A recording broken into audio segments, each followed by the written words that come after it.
Franky is a self-made robot from the One Piece universe. Think about that for a second. A self-made robot. I've heard about people doing basic surgeries on themselves, but imagine reconstructing your entire body from the ground up. That's insane. Especially just after nuking yourself. 海賊マークそのスイッチを俺が押しちまったとして俺のせいか当然だ And I'm not about to do that just to make myself better, stronger, harder, faster. At least not all of me.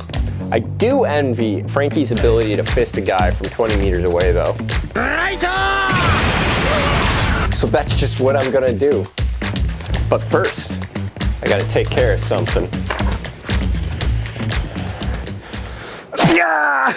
Oh, wouldn't that have been funny if I did that? Oh my god! Anyway, there's like a million other things to solve at this point. Franky's fist has three main functions. First and foremost, it can launch out fast. Strong right This is critical. Secondly, it can reel back in. And thirdly, you can cock it back in so that you can fire again. This is a lot, but it just so happens about a year ago I bought this web slinger device, which does kind of the same thing. Before I demonstrate, I quickly designed a little Franky fist to add some legitimacy to this prototype. You simply cock it back into the spring. You simply cock it back into the spring, just like that. Not like that. And then click down this button, and it goes flying. If I can essentially blow up this design to an oversized arm launcher, I think most of the mechanics can be translated more or less directly. So let's see what's inside this mini launcher. It's quite fascinating. Starting with the launcher and releaser, there's obviously this big spring which is held in place by this piece of plastic. Coming back to the releaser, it's just a cam-like linear arm that clips onto this flat surface on the launching dart. When you pull the button lever, it moves the arm, thus launching the projectile. From here, you gotta reel it back in. And this has to be my favorite mechanism in the device. It's so simple, yet so brilliant. When you push this button, you're actually physically moving a motor into position. Much like my last project, they do indeed use a worm gear. Damn it, it's not, she's not getting worm gears, I hate you. Ignoring all of that, the worm gear carriage also has this little nub. Might not seem important, but it is. And when it contacts this limit switch, it powers the motor on. Isn't that neat? How brilliant is that? So I drew everything up, and honestly it looked like a mess. And from past project experience, I know that if I tried to do everything at the same time, none of it would work. So I'm gonna break it down by each section. And in a fashion that's removable, replaceable, and upgradable when that does happen. And we'll start, of course, with the launcher design. Essentially, the plunger comes in here, pushes this pad down into the spring until it gets into the locking position with the locking pin. When you pull the pin, the plunger will launch. Wow. Holy crap. This was okay, but I think the launcher pin could be a little less manual. So I opted for a design where the launcher pin was spring-loaded so that when the launch platform got past a certain point, it would push the pin out of the way and then spring back into location, thus locking everything into place. And then with this little lever arm that I added, you're able to bring that pin out and launch the device. With that problem solved, let's move on to reeling. When I first got into designing the reeler, I thought it was going to be easy peasy. Boy, was I wrong. It's just rope on a spool that has to unspool after all. Turns out that's not the case. There were several learning curves for designing this reeler. Stuff that didn't translate from the smaller model to the bigger model exact. First, the spindle had to have as little friction as possible. So I went through a bunch of different iterations of adding bearings to where I could. It ended up spinning pretty well on its own, but that was the easy problem. The problem that got me the most was this. It only goes 6 inches, which is clearly not enough. must have gone through 5 different iterations of the spindle design before I finally clued into what the issue was. It was pretty simple, actually.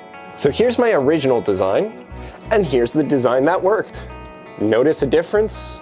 It all came down to drum size. Let me put this in layman's terms because it was really hard to figure out because I couldn't just cut the whole thing in half to see what was happening. The smaller drum size allowed the rope to transition from a despooling state, denoted by the above the spool drawing here, to a below the spool state, as shown here. When it gets below the spool, it starts to wind itself in the opposite rotation direction to the despooling state. This means that if the fist keeps applying pressure this way, it will try and rotate the spool in the wrong direction. Hence why only 6 inches.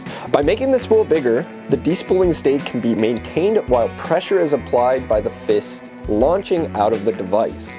Another solution would have been to just pile the string loosely, but that's lame. So now we get a full action like this.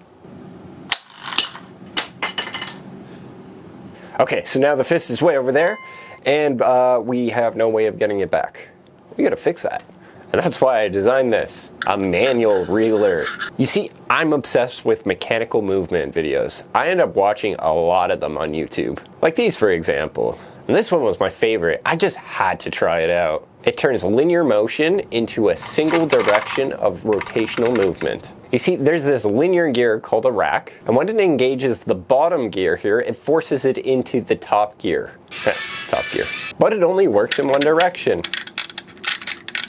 When you pull the linear gear back out, the bottom gear slips on the rack itself. And if you keep doing this, you eventually wind whatever's on the spindle.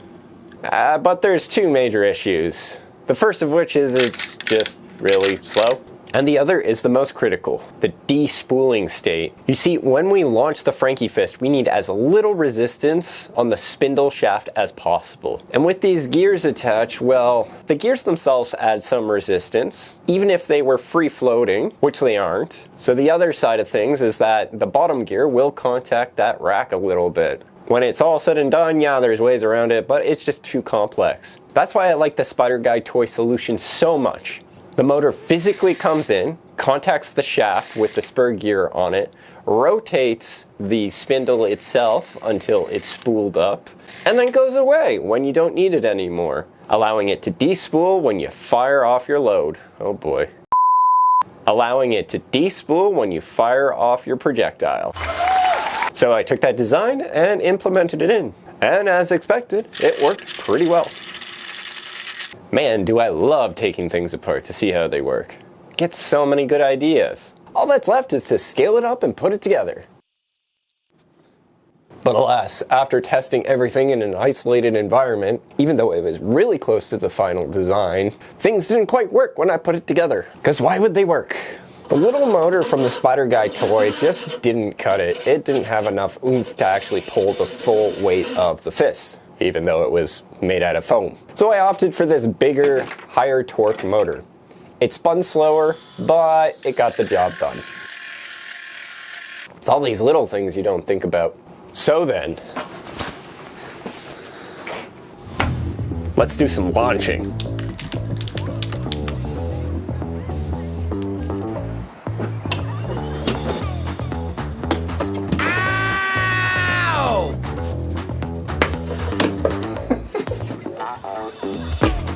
Super!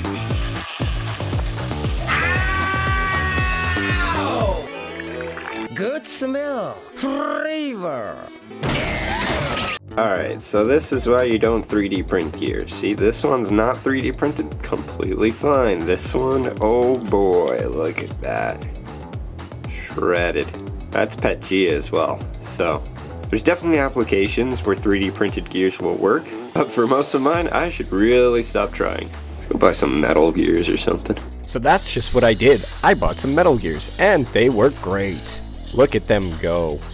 And when you disengage it from the spindle, it still spins freely, which was the whole point. So, out with the old, and in with the new. And a quick test to make sure everything works. Let's reel that fist in. That worked pretty well. But does it work on grass? Yes, it does. Super good smell, flavor.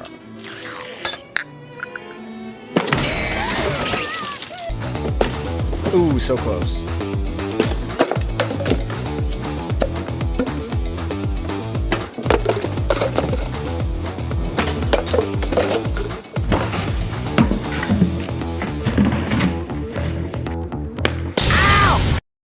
Hey guys, two really quick announcements. First off, I have memberships available on YouTube now, so definitely go subscribe if you want access to some really cool design files that you can 3D print yourself. And second, go check out Voxel PLA through my link in the description below if you want some really good filament for your 3D printer. I used it for a lot of this project and oh boy, it's strong. Anyway, peace! As always, I've been your captain, and I hope you enjoyed the ride. Wouldn't that have been funny if I actually, oh no. Wouldn't that have been funny if I actually did, oh my god, what have I done? Wouldn't that have been funny if I actually, oh Jesus. Wouldn't that have been funny if I actually did? Oh my god!